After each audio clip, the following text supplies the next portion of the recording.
Hello and welcome to Solent Sport News. I'm Connor Thompson and this is the 2 o'clock Bulletin. Leicester City winger Riyad Mahrez has missed training for a second successive day. The 26-year-old failed to secure a move to Manchester City after handing a transfer request in earlier this week.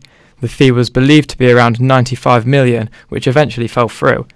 Leicester manager Claude Puel is hopeful the Algerian will return to training with a smile and added that he would be happy to welcome him back into the squad.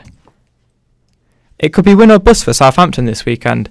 Saints face a trip to the Hawthorns tomorrow, where they play fellow relegation battlers West Brom.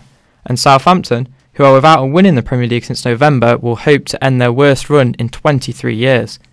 But despite this being a six-pointer, manager Maurizio Pellegrino feels relaxed. Doesn't matter what will happen, we have to continue. I am looking forward to play this game, a difficult situation, but in good moment with the team.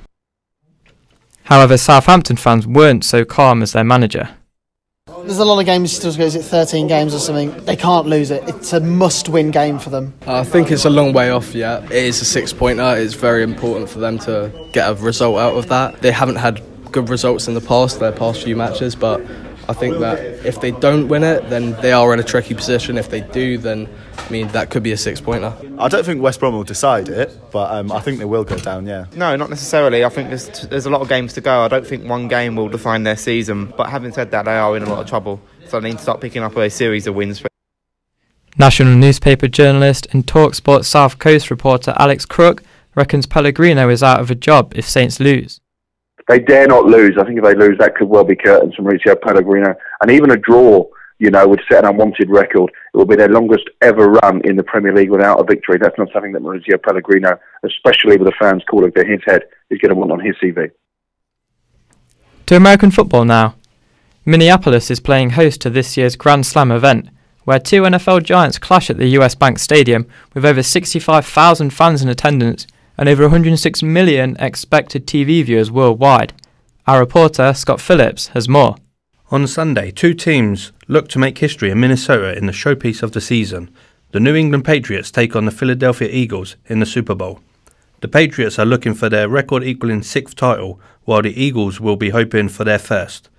New England's quarterback, Tom Brady, already has 5 titles, and the 40-year-old is looking to extend his record. The Eagles are the overwhelming underdogs, having lost their star quarterback Carson Wentz in December due to a season-ending injury.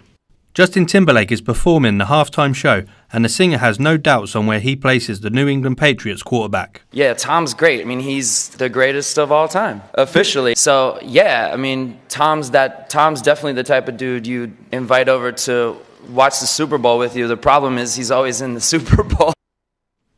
And with the Davis Cup getting underway earlier today, our reporter Nathan Sabanakita is on the line to reflect on Ramos Villanova's 3-0 win over Liam Brody. Yeah, so Liam Brody was up against Vinolas, as you just said, and the golfing experience was clear to see in the opening games. Ramos took complete control of the first 2 sets as Brody took his time to get to grips with the demands of the match as he fell 2 sets behind.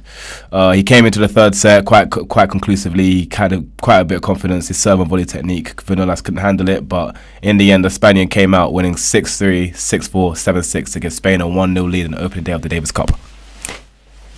Sadly, that's all we've got time for, but be sure to tune in at 1 p.m. for our next bulletin. And thank you to our guest Nathan, who updated us with the tennis report. Also, make sure to follow us on Twitter at SolentSportsJ. Thank you, and we'll be back in an hour.